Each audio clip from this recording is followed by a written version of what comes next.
¿Qué pasaría si la máquina más perfecta ja creada por el hombre, un símbolo de velocidad y seguridad, llevara dentro de sí una falla mortal, invisible para todos? ¿Y si la única persona en todo el mundo capaz de percibirla fuera una niña que vive en un universo de silencio y patrones? Esta no es una historia sobre trenes, es una historia sobre la arrogancia humana y la sabiduría silenciosa, sobre cómo la verdad más importante puede venir de la voz que nadie se molesta en escuchar. Prepárense para un viaje inaugural que se convertirá en una carrera desesperada por la supervivencia. Les prometo que no podrán apartar la mirada. Sentirán la vibración, el miedo y la increíble fuerza de una mente que funciona a otra frecuencia. Y antes de que este tren salga de la estación, quiero hacerles una invitación muy especial. Soñamos con construir una comunidad fuerte y nuestra primera gran meta es alcanzar los 1000 suscriptores. Si esta historia ya te atrapó, considera unirte a nuestra familia con un solo clic. Y déjame saber en los comentarios desde qué ciudad o país estás a punto de embarcar en este viaje con nosotros. ¡Vamos allá! El Titán era más que un tren, era una declaración.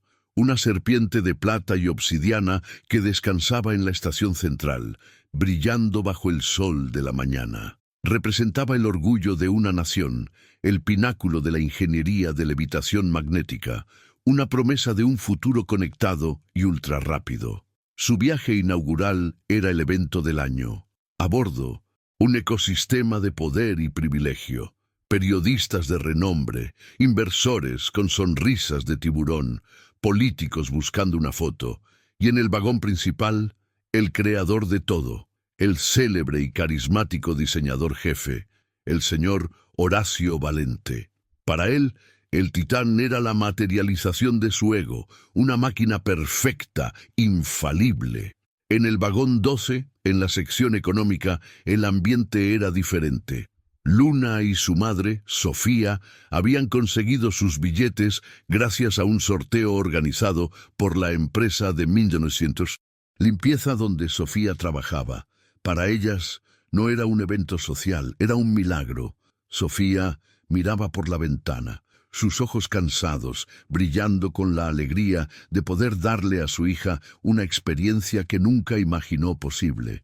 Luna, sin embargo, no miraba el paisaje. Sentada junto a la ventana, con su tablet sobre el regazo, su experiencia era completamente diferente. Para ella, el viaje no era visual, era sensorial, desde el momento en que el Titán comenzó a moverse, abandonando la estación con un siseo casi imperceptible. Ella sintió algo. No era un traqueteo, no era un bache. La tecnología de levitación magnética eliminaba todo eso. Era algo mucho más profundo. Era una vibración, una microvibración constante y de altísima frecuencia que recorría el suelo del vagón y subía por sus piernas. Era como un zumbido que solo ella podía sentir, una nota fundamental que estaba ligeramente desafinada en la sinfonía de la máquina. Mientras su madre y los demás pasajeros se maravillaban del deslizamiento suave como la seda del tren, Luna frunció el ceño, cerró los ojos, aislando sus otros sentidos y se concentró en esa vibración. No era limpia, no era un patrón estable. Había una fluctuación, una arritmia casi imperceptible en el pulso del gigante de metal. Era como escuchar el latido de un corazón con una válvula defectuosa. Nadie más lo notaba. Para todos los demás, el viaje era perfecto. Para Luna, el sistema estaba enviando una señal de socorro, una advertencia silenciosa que solo una mente sintonizada con su frecuencia podía interpretar. A medida que el Titán abandonaba los suburbios y se adentraba en el campo abierto, comenzó a hacer aquello para lo que fue diseñado: acelerar. El paisaje se convirtió en un borrón de verdes y marrones.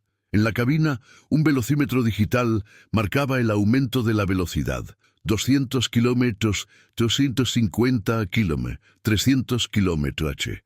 Con cada incremento, la sonrisa de los pasajeros se ensanchaba, el murmullo de admiración crecía, pero para Luna la experiencia era otra. La vibración que antes era un susurro, ahora se estaba convirtiendo en un grito contenido. El patrón ya no era solo una ligera arritmia, estaba volviéndose errático, más intenso. La frecuencia subía y sentía cómo el suelo bajo sus pies temblaba con una energía que no era de velocidad, sino de inestabilidad. Abrió su tablet, no para jugar, sino para trabajar. Abrió una aplicación que ella misma había diseñado, un analizador de espectro de vibraciones que usaba el acelerómetro del dispositivo de una forma para la que no estaba pensado. Colocó la tablet en el suelo y la pantalla se llenó de datos. Lo que vio confirmó lo que sus sentidos le decían. En la pantalla, la frecuencia de la vibración se dibujaba como una onda que debería ser suave y regular, pero que mostraba picos agudos y discordantes. Parecía el electrocardiograma de un corazón a punto de sufrir un infarto. Y lo más alarmante era que los picos no eran aleatorios. Aparecían en un intervalo rítmico. Era una resonancia. En su mente vio la imagen de un puente colapsando por el viento, una copa de cristal rompiéndose por una nota musical. Comprendió lo que estaba sucediendo. Los electroimanes que hacían levitar al tren no estaban perfectamente sincronizados. La minúscula imperfección, insignificante a baja velocidad, se estaba amplificando con cada kilómetro por hora. La vibración de un imán alimentaba la vibración del siguiente, creando una ola de resonancia armónica que recorría el tren. Y esa ola, ella lo sabía con una certeza aterradora, tenía un límite. Al alcanzar la velocidad máxima, la resonancia alcanzaría su punto crítico. La fuerza sería tan violenta que los sistemas de seguridad fallarían, y el campo magnético que sostenía al tren en el aire podría colapsar. Levantó la vista de su tablet, vio a los otros pasajeros riendo, tomando fotos, ajenos al peligro que vibraba bajo sus pies. Vio a su madre mirándola con una sonrisa feliz, orgullosa de su hija en ese viaje especial.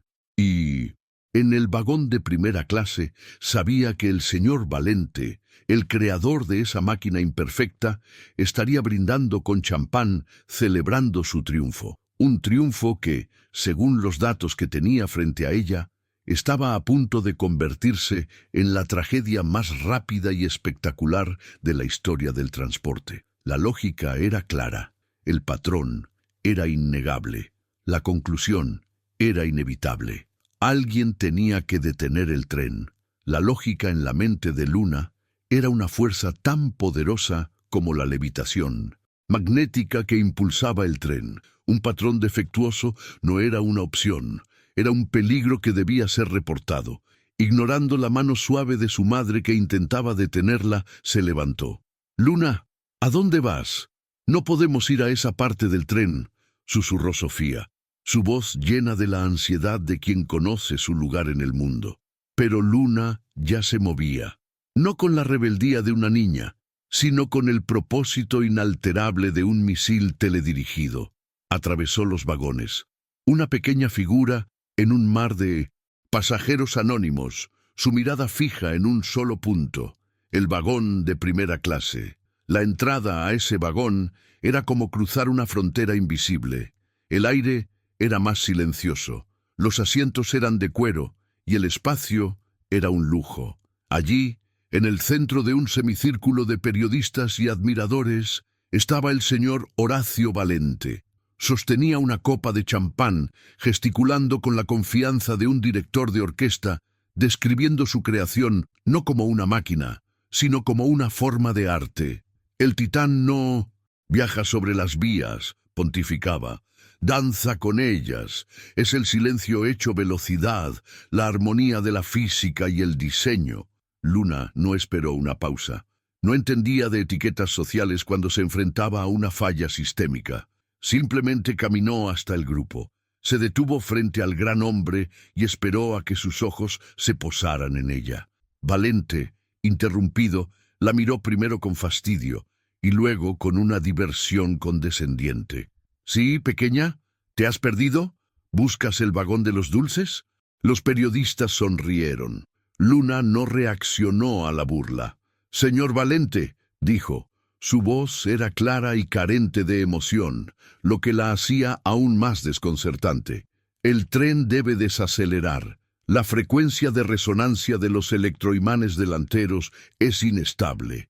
El patrón de vibración se está amplificando con la velocidad. En la velocidad máxima, el sistema de levitación fallará». Un silencio se apoderó del grupo. La especificidad técnica de las palabras, saliendo de la boca de una niña vestida con sencillez, era tan inesperada que nadie supo cómo reaccionar. Valente fue el primero en romper el silencio con una carcajada sonora y paternalista.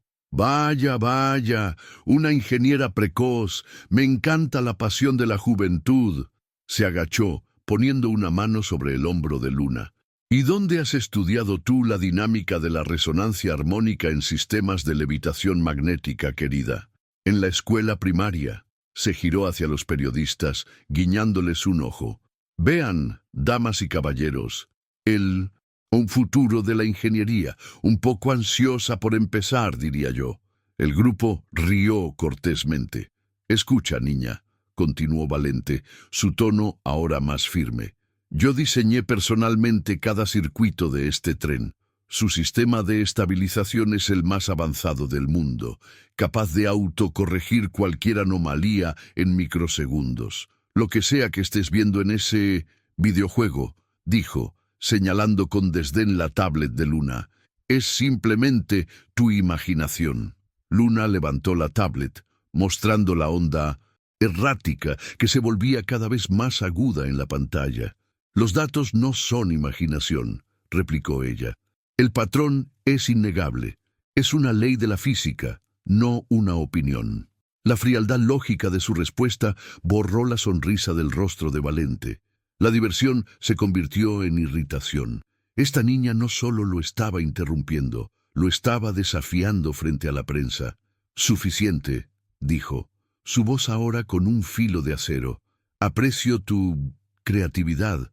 Ahora, por favor, vuelve a tu asiento y disfruta del viaje como los demás. La clase de adultos está en sesión». Con un gesto de la mano llamó a una azafata para que escoltara a Luna de vuelta a su lugar. Luna lo miró por un último segundo, una mirada larga, profunda y llena de una decepción tan pura que por un instante incomodó al gran diseñador. No era la mirada de una niña regañada, era la mirada de una científica viendo a un colega negarse a aceptar los datos. Se dio la vuelta y se marchó en silencio, dejando a Valente como el centro de atención una vez más, reanudando su discurso sobre la perfección infalible de su máquina.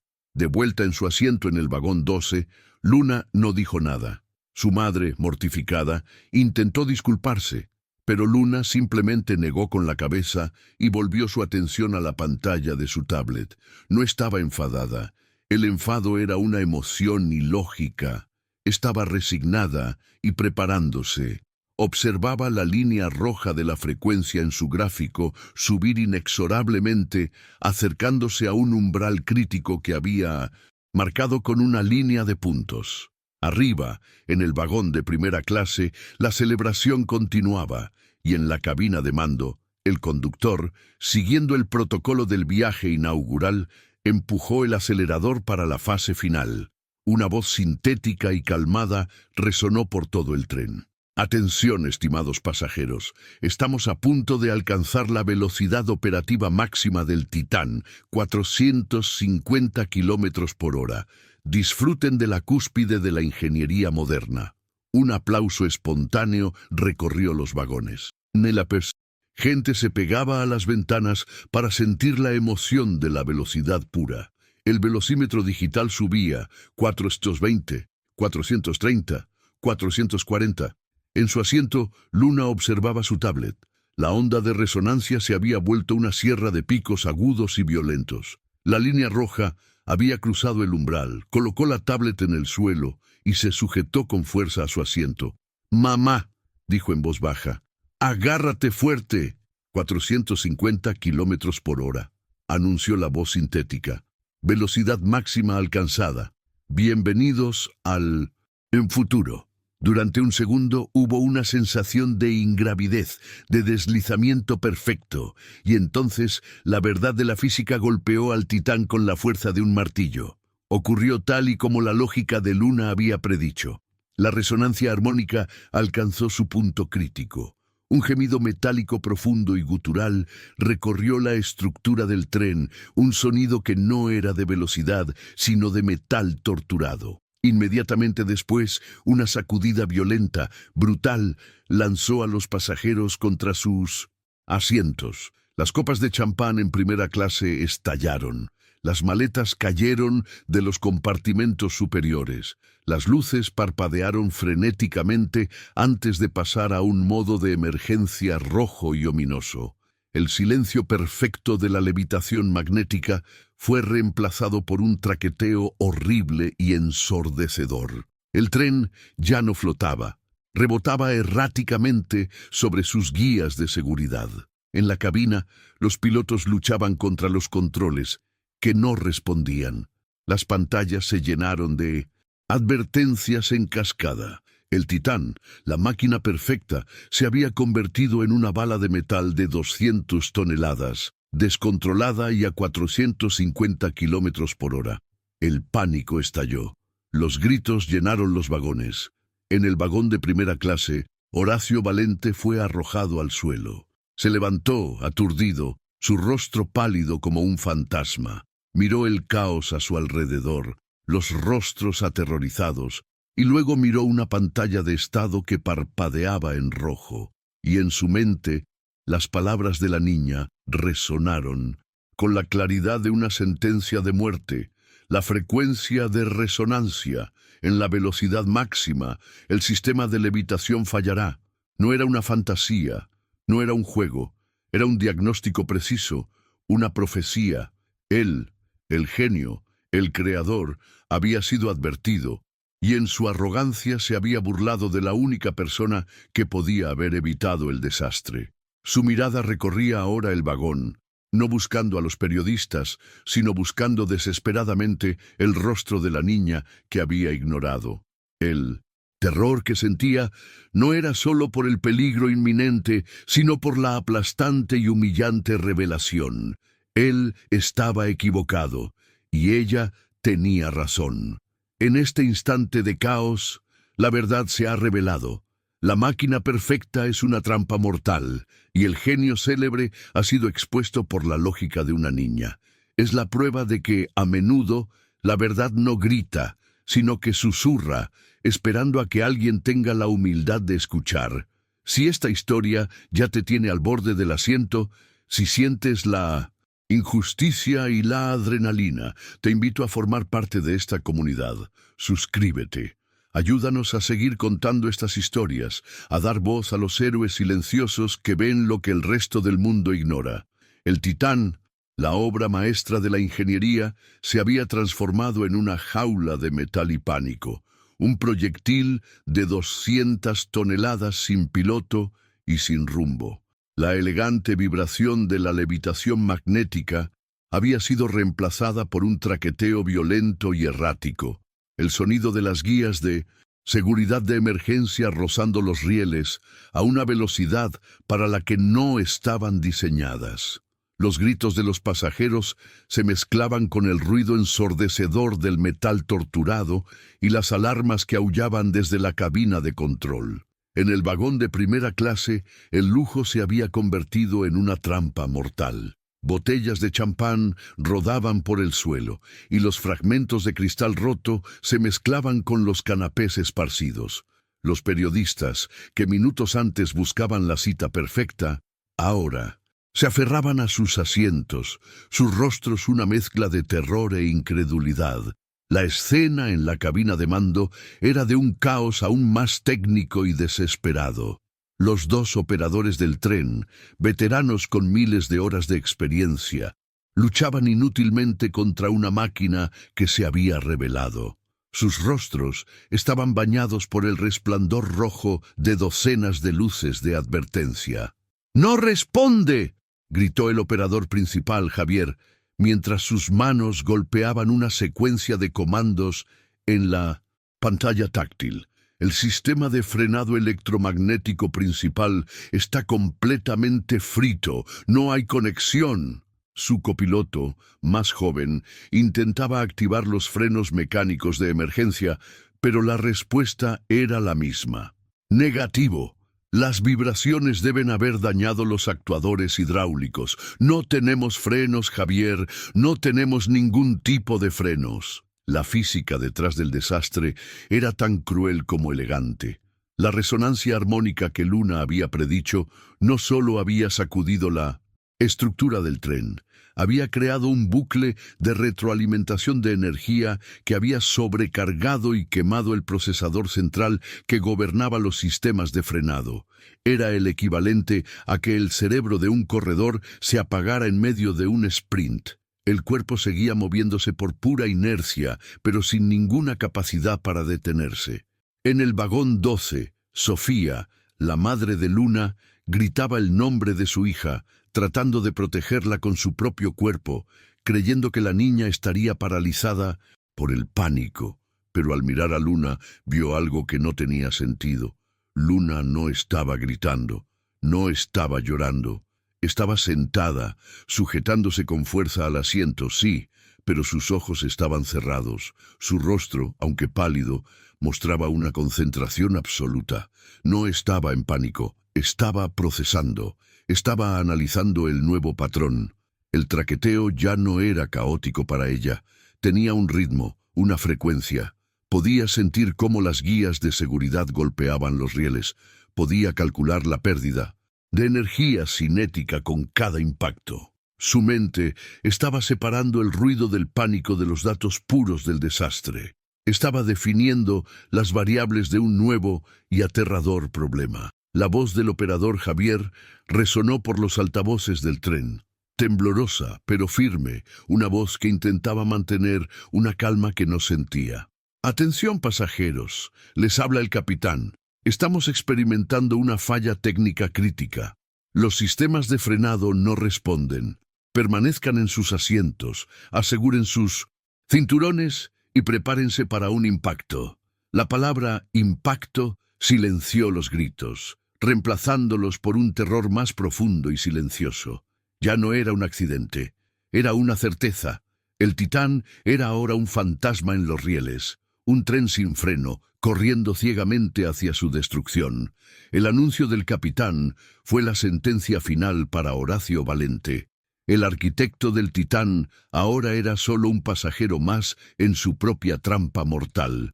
Se levantó del suelo, su traje de diseño arruinado, su rostro una máscara de terror. El conocimiento que lo había hecho famoso y rico ahora era completamente inútil. Sabía cómo diseñar la máquina, pero no tenía idea de cómo detenerla una vez rota. Sus ingenieros, sus expertos, todos los que se habían reído, ninguno de ellos podía hacer nada. Y entonces, en medio de su desesperación, un solo pensamiento coherente atravesó el pánico. La niña silenciosa y extraña, la que había visto la tormenta antes de que se desatara. Ella no solo había predicho el fallo, había entendido el porqué. En ese momento se dio cuenta de que ella no era una variable aleatoria, era su única esperanza. Su viaje desde el vagón de primera clase hasta el vagón 12 fue un acto de penitencia física y simbólica. Tuvo que luchar contra la inercia de un tren desbocado, tropezando con maletas, empujando a pasajeros en pánico. Ya no era el señor Valente, el célebre diseñador. Era solo un hombre aterrorizado, abriéndose paso a la fuerza, su cuerpo magullado gritando y protesta. Era el descenso desde su torre de marfil a la cruda realidad del vagón económico donde se encontraba la única persona que podría salvarlo. La encontró exactamente como la había dejado, sentada y extrañamente serena. Sofía Al ver acercarse al hombre que había humillado a su hija, se puso de pie, su miedo transformándose en furia protectora. «¡Aléjese de ella!», le gritó.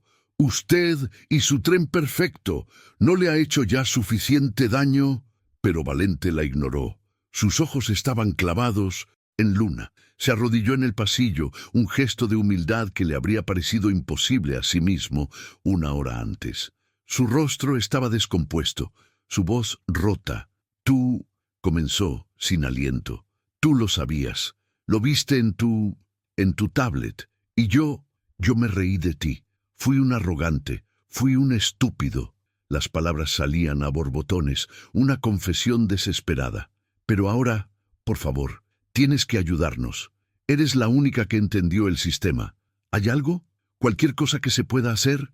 ¿Hay alguna forma de parar esta cosa?». Luna levantó lentamente la vista de su regazo. Lo miró. Sus ojos no mostraban triunfo ni rencor. Solo había un análisis tranquilo. Procesó su súplica no como una disculpa, sino como una nueva entrada de datos, una nueva pregunta que exigía una solución lógica. Después de un largo segundo de silencio, asintió levemente. «Los frenos electrónicos están muertos», dijo con su voz clara y metódica. «La vibración destruyó los procesadores. Intentar reiniciarlos es ilógico». Pero hizo una pausa, sus ojos brillando con una nueva luz. «El sistema de levitación no está muerto, solo está descontrolado. La energía sigue ahí. El problema es que empuja en la dirección equivocada». Valente la escuchaba como si fuera un oráculo. «Se puede redirigir», continuó Luna. «Podemos usar los electroimanes secundarios no para levantar, sino para crear arrastre, fricción magnética contra las guías de seguridad. No es un freno, es un ancla». No prometió que funcionaría. No ofreció falsas esperanzas. Simplemente presentó una nueva ruta lógica, una posibilidad nacida de una comprensión del sistema que nadie más poseía. La alianza forzada se selló en ese instante. Valente, el gran creador de la máquina, miró a esa niña, la única que realmente la entendía, y comprendió que su única posibilidad de supervivencia era convertirse en el asistente de su propia salvadora. «Dime qué hacer», dijo, su voz ahora la de un soldado esperando órdenes. Y Luna, por primera vez, miró a su madre y luego a Valente, y con un asentimiento decidido, se levantó. La caza de una solución había comenzado. La palabra redirigir flotaba en el aire caótico del vagón. Una idea tan abstracta y audaz que, por un instante, silenció el pánico más cercano. Horacio Valente, el hombre que había memorizado miles de páginas de especificaciones técnicas, miró a Luna, tratando de encontrar un fallo en su lógica, pero no pudo. La propuesta de la niña no era un deseo desesperado, era una hipótesis de ingeniería, una solución nacida de una comprensión del sistema que iba más allá de los manuales. «Explícame», dijo Valente, su voz ahora desprovista de toda arrogancia, convertida en la de un estudiante dirigiéndose a su maestro. «El sistema de levitación principal, el que nos mantiene en el aire, es demasiado potente. Intentar manipularlo directamente sería como intentar detener un huracán con un soplido», comenzó a explicar Luna. Su voz era monótona, pero sus palabras dibujaban un cuadro de una claridad asombrosa. «Pero el tren no solo levita, también se estabiliza». Abrió su tablet, la pantalla agrietada mostrando no el gráfico del terror, sino un diagrama de la arquitectura del tren que había descargado semanas antes por pura curiosidad. «Aquí», dijo, señalando una serie de componentes a los lados del chasis del tren. «Los electroimanes de estabilización lateral.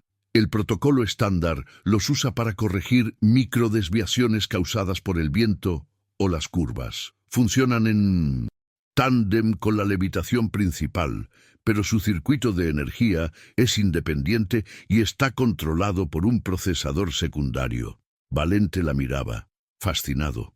Conocía su propio diseño, por supuesto, pero nunca lo había visto a través de esta perspectiva puramente funcional. La vibración, continuó Luna, ha frito el procesador principal de los frenos, pero el procesador secundario de los estabilizadores aún está en línea. Lo veo en las lecturas de energía residual. ¿Y qué propones?, preguntó Valente, el corazón latiéndole con una mezcla de miedo y una admiración que no dejaba de crecer. Propongo una herejía de la ingeniería, respondió Luna, citando una frase que había leído en uno de los viejos libros de su abuelo. En lugar de usarlos para estabilizar, vamos a usarlos para desestabilizar de forma controlada. Si podemos acceder al procesador secundario, podemos invertir la polaridad de los imanes laterales en una secuencia alterna y pulsada. Izquierda, derecha, izquierda, derecha. Valente la interrumpió, su mente de ingeniero visualizando las consecuencias. ¡Dios mío! Eso crearía una fuerza de arrastre magnético masiva. La fricción contra las guías de seguridad sería brutal. Podría arrancar los imanes del chasis. El tren podría literalmente desintegrarse en el aire. Era la confirmación de que entendía perfectamente la locura y el genio del plan. No si lo hacemos en pulsos, replicó Luna con calma. La especificación de diseño 7.4 del manual de estrés. El chasis indica que puede soportar fuerzas G laterales de hasta 5.2 durante un máximo de 3 segundos. Si aplicamos la inversión de polaridad en pulsos de no más de 0.8 segundos, con un intervalo de enfriamiento de 1.2 segundos, la fuerza de arrastre magnético nunca superará los 4.5 G. Es teóricamente seguro. Valente se quedó sin palabras. No era solo que la niña tuviera una idea. Era que conocía las tolerancias exactas de su propio diseño, unas especificaciones que él mismo no había revisado en años. Se dio cuenta de que esta niña no había leído algunos artículos, había devorado y comprendido la totalidad de la máquina. La única pega era inmensa. Ese tipo de anulación manual solo se puede ejecutar desde la consola principal, en la cabina de mando, al frente del tren. Ambos miraron por el pasillo del vagón. Entre ellos y la cabina había 11 vagones de pánico, caos, y un tren que se sacudía como un animal herido. El objetivo estaba claro. El plan, aunque increíblemente arriesgado, era lógicamente sólido. Valente miró a Luna ya no como a una niña, sino como a su única esperanza. Su arrogancia se había evaporado por completo, reemplazada por una humildad forzada y un respeto absoluto. «Usted está al mando, comandante Luna», dijo con una media sonrisa que era una mezcla de ironía y la más profunda sinceridad. Y con esa frase, el diseñador más famoso del mundo se convirtió en el primer soldado de un ejército de una sola niña. La decisión estaba tomada. El objetivo estaba al final del tren, pero el camino hacia él era un campo de batalla. La carrera hacia la cabina comenzó no con un sprint, sino con un primer paso incierto en un mundo que había perdido sus reglas. El suelo del vagón se inclinaba y se sacudía impredeciblemente. Moverse era como intentar caminar en la cubierta de un barco en medio de una tormenta perfecta.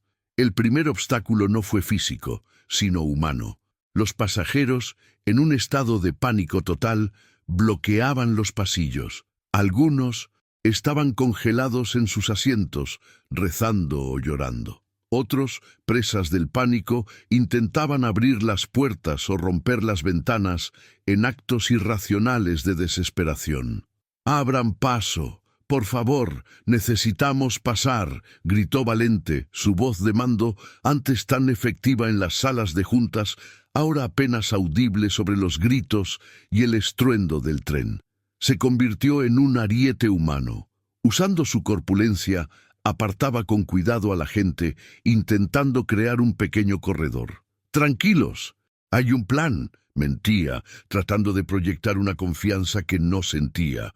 «Estamos intentando solucionar el problema». Detrás de él, Sofía, la madre de Luna, actuaba como un escudo. Mantenía a su hija pegada a ella, protegiéndola de los empujones y del caos, su rostro una máscara de terror y una determinación feroz de madre, y en el centro de ese pequeño convoy de esperanza estaba Luna.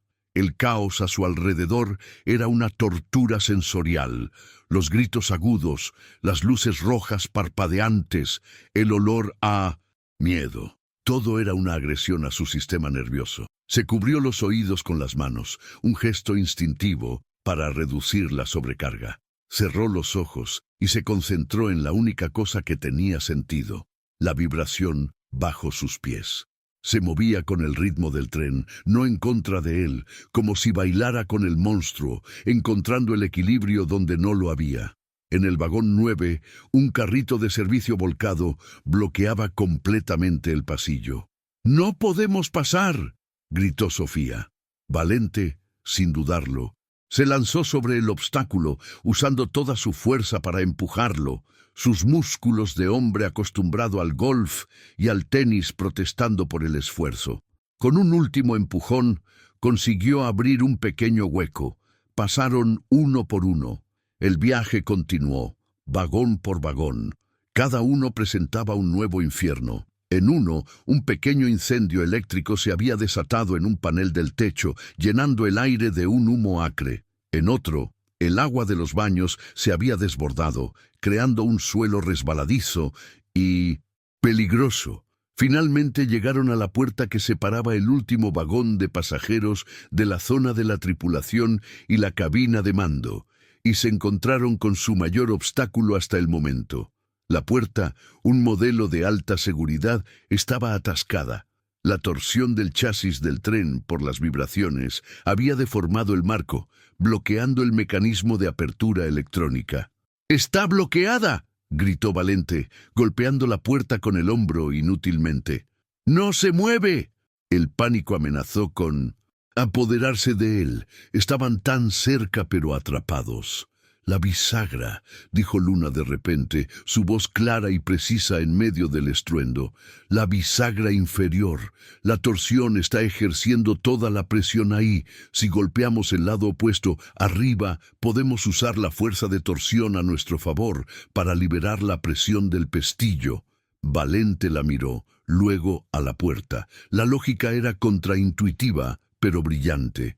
«¡Ayúdenme!», le gritó a otro pasajero que estaba cerca. Juntos, los dos hombres golpearon la parte superior de la puerta en el lado opuesto a la bisagra que Luna había señalado. Con un gemido metálico ensordecedor, la puerta cedió y se abrió unos centímetros, lo suficiente para que pudieran pasar. Habían superado el último obstáculo. Frente a ellos, al final de un corto pasillo, estaba la puerta de la cabina de mando. Estaba cerrada, pero desde dentro podían oír el grito desesperado de las alarmas del sistema. Habían llegado, pero mientras miraban la puerta cerrada, una nueva y terrible pregunta flotaba en el aire. ¿Llegarían a tiempo? La puerta de la cabina de mando se erigía ante ellos como la última frontera entre la esperanza y el desastre. Era una puerta de titanio reforzado, diseñada para resistir impactos y accesos no autorizados. Valente, en un acto reflejo de su antigua autoridad, sacó su tarjeta de acceso de administrador, pero el lector electrónico estaba muerto, sin luz. Una víctima más del cortocircuito en cascada. «¡No funciona!», gritó, golpeando la puerta con el puño en un gesto de frustración inútil. «Estamos atrapados». El pánico amenazaba con volver a apoderarse de él. El estruendo del tren, el temblor constante, los gritos lejanos de los pasajeros, todo creaba una sinfonía del fin del mundo. Pero Luna, de pie a su lado, estaba en completo silencio. Su mente no estaba en el pánico. Estaba analizando el nuevo sistema. La puerta. Se acercó y pasó sus pequeños dedos por el marco. «El bloqueo es magnético, no mecánico», dijo en voz baja.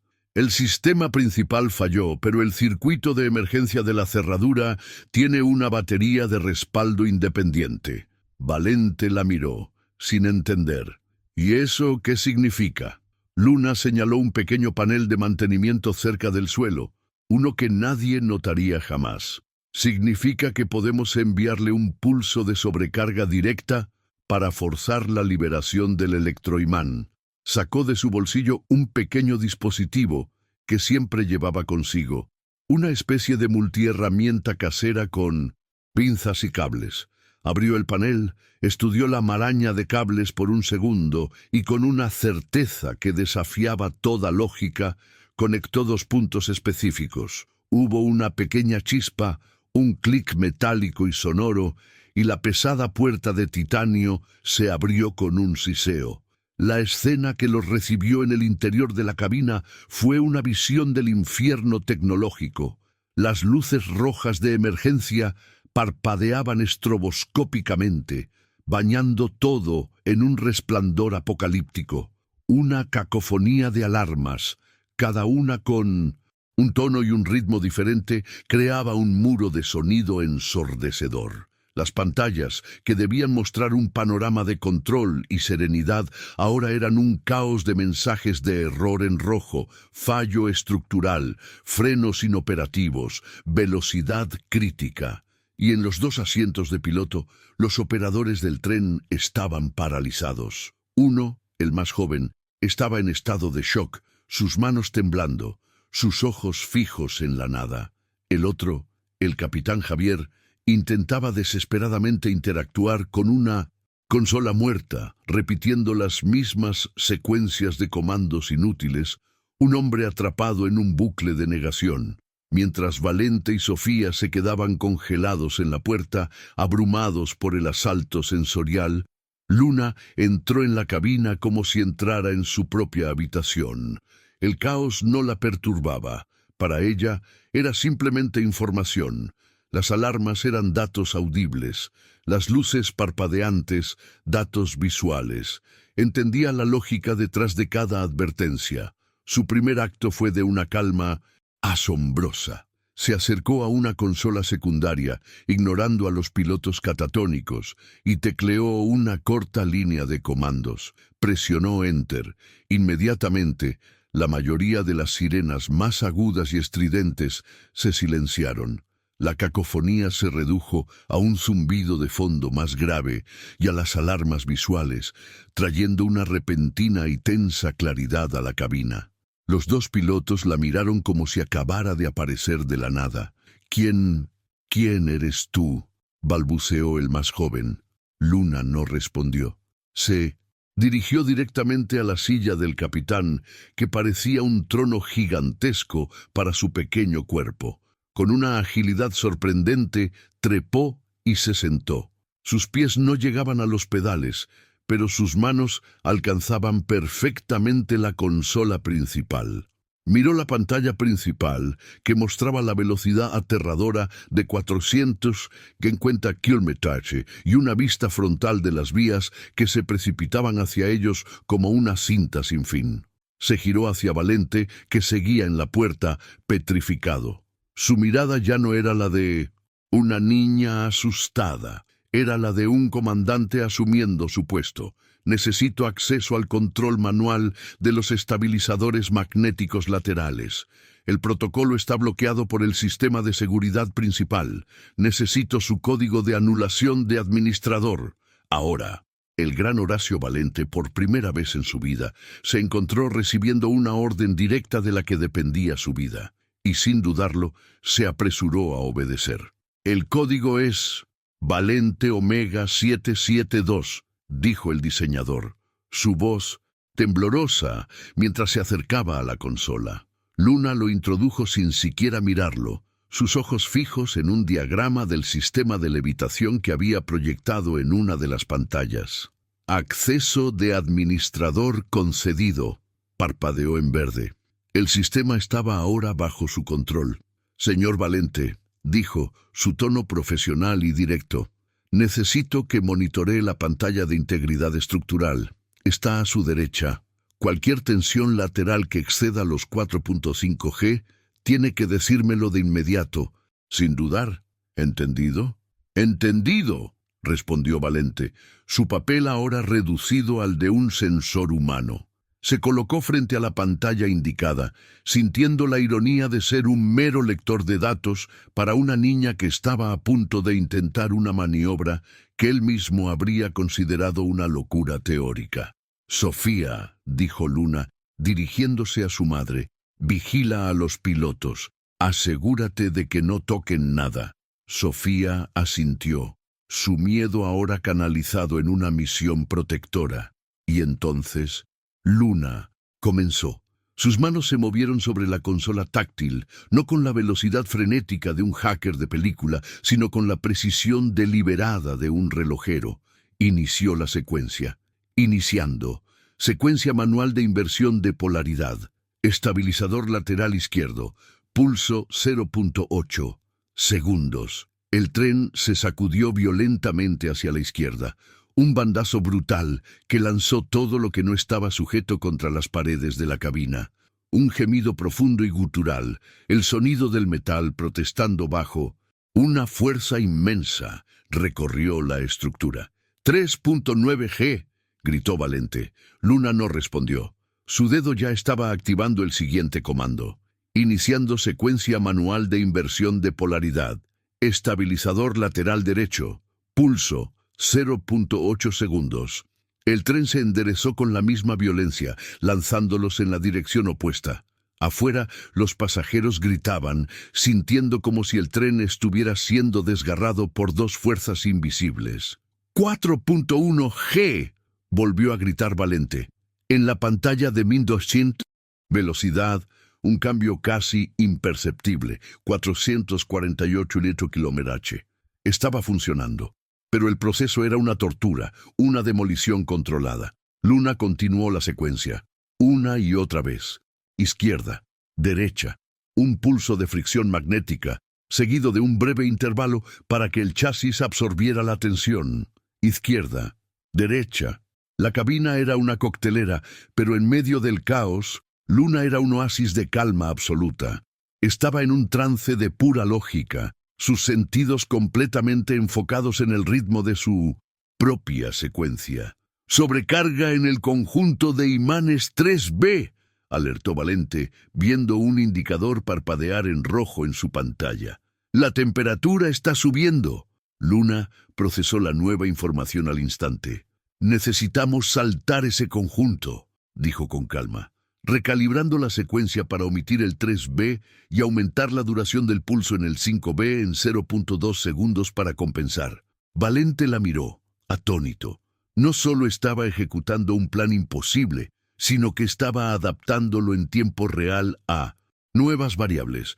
Estaba improvisando una sinfonía de física aplicada en medio de un terremoto. La velocidad seguía cayendo, lenta, agónicamente, 440 km/h. 432, 420.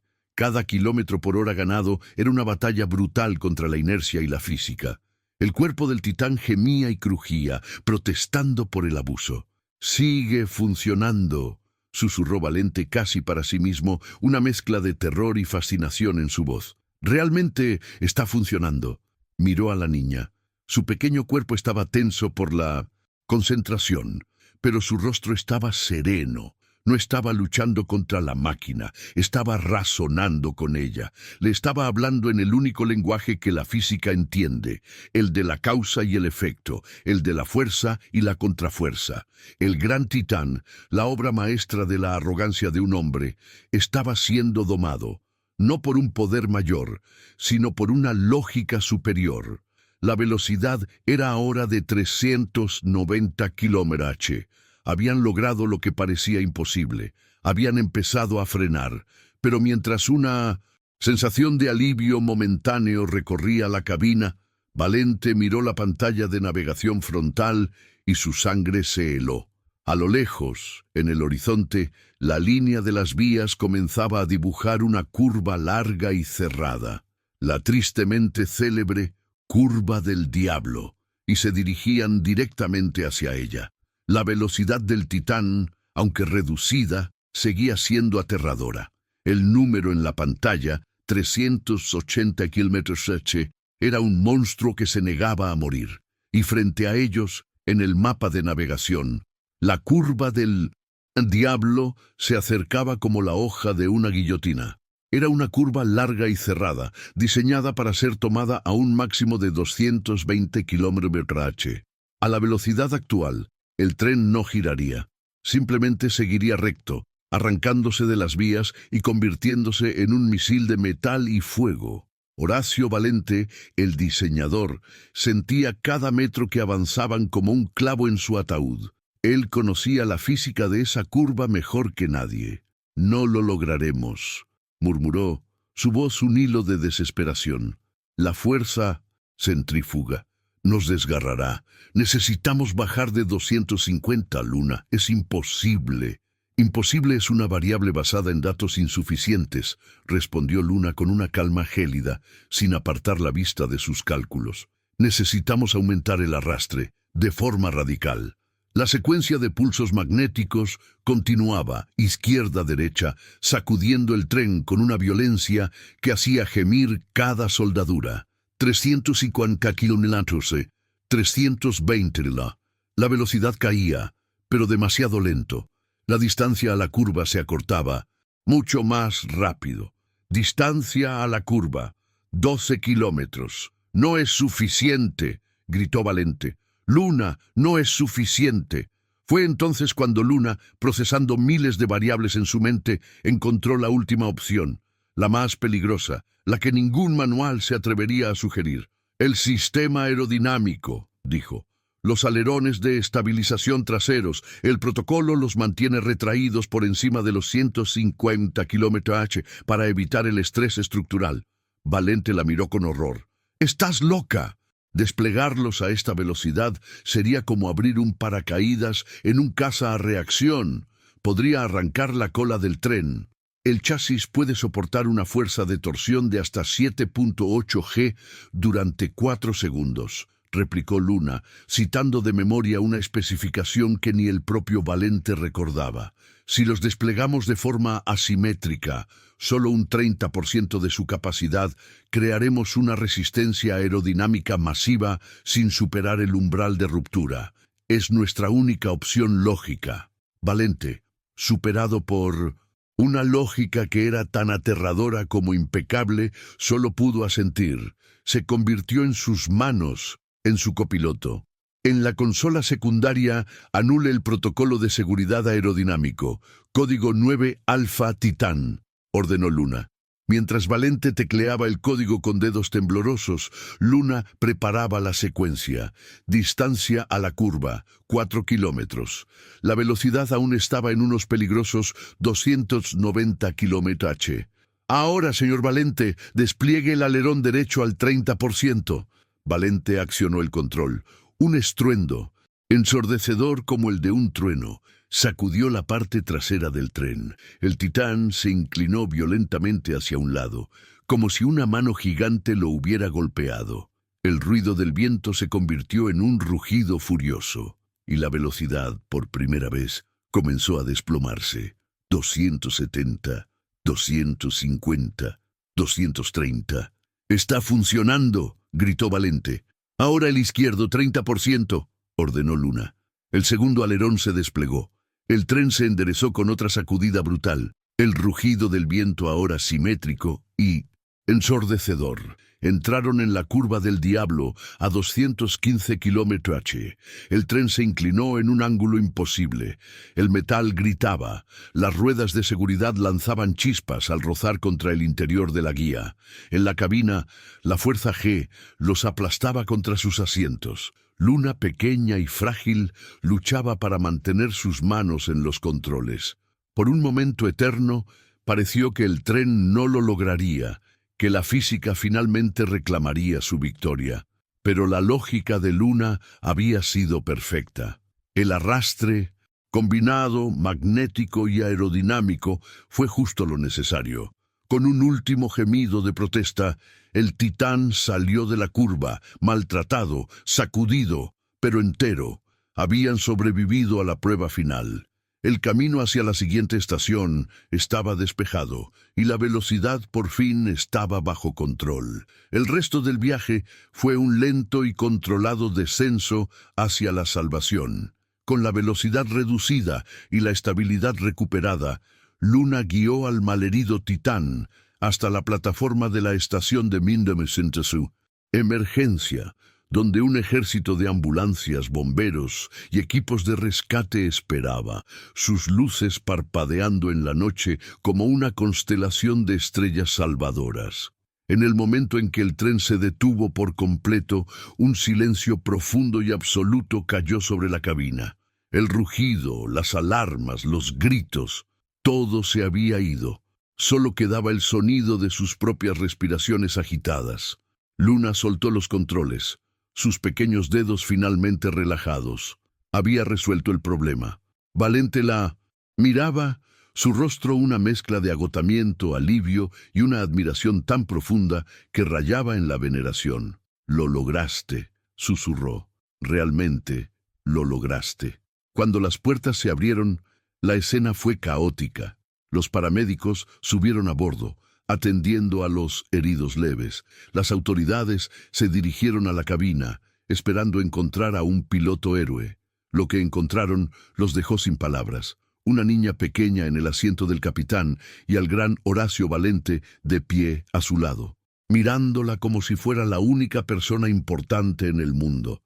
La historia, por supuesto, explotó. Pero cuando los medios de comunicación descendieron, buscando a su nueva heroína, se encontraron con una pared construida por Valente. En una rueda de prensa improvisada, él, un hombre que nunca había compartido el crédito por nada, hizo lo inesperado. Asumió toda la culpa por el fallo de diseño y le dio todo el mérito de la salvación a una joven y brillante mente que vio lo que todos nosotros, en nuestra arrogancia, nos negamos a ver. Se negó a dar el nombre de Luna protegiéndola del circo mediático. Un año después, no estamos en una sala de juntas, sino en un edificio nuevo, luminoso y lleno de vida. Es la Fundación Valente para Mentes Atípicas, un instituto dedicado a encontrar y nutrir a jóvenes como Luna. Horacio Valente, ahora con el pelo un poco más gris, pero con una paz en los ojos que nunca antes había tenido, observa a un grupo de adolescentes trabajando en un simulador de levitación magnética y guiándolos, explicando pacientemente los principios de la resonancia armónica, está Luna. Sigue siendo tranquila, sigue prefiriendo escuchar a hablar, pero ahora está en su elemento, rodeada de iguales, de mentes que funcionan en su misma frecuencia. Su madre, Sofía, es ahora la administradora de la fundación, asegurándose de que todo funcione con la misma dignidad con la que antes limpiaba los suelos. Valente se acerca a Luna. ¿Cuál es el principio más importante de la ingeniería, comandante?, le pregunta con una sonrisa. Luna levanta la vista de la pantalla, piensa por un segundo y responde con su lógica simple y profunda, que el sistema siempre debe proteger a las personas que están dentro, no al ego de quien lo construyó. Y en esa simple verdad encontramos el futuro, en la humildad de reconocer nuestros errores y en la sabiduría de valorar las mentes que ven el mundo de forma diferente. Historias como esta son la prueba de que el mayor recurso de la humanidad es el potencial que elegimos ignorar. Si quieres que sigamos buscando y compartiendo estas pruebas de esperanza, si crees en los héroes silenciosos que rediseñan nuestro mundo, te invito a unirte a esta misión. Suscríbete y sé parte de la próxima revolución silenciosa. La historia de Luna y el Titán nos recuerda que las soluciones más brillantes a menudo provienen de las fuentes más inesperadas y que el verdadero progreso requiere no solo inteligencia, sino también la humildad para escuchar. Gracias por acompañarnos en este viaje a toda velocidad. Si esta historia te ha emocionado, por favor, deja tu like. Suscríbete para no perderte nuestro próximo relato y activa la campanita. Nos vemos en la próxima historia.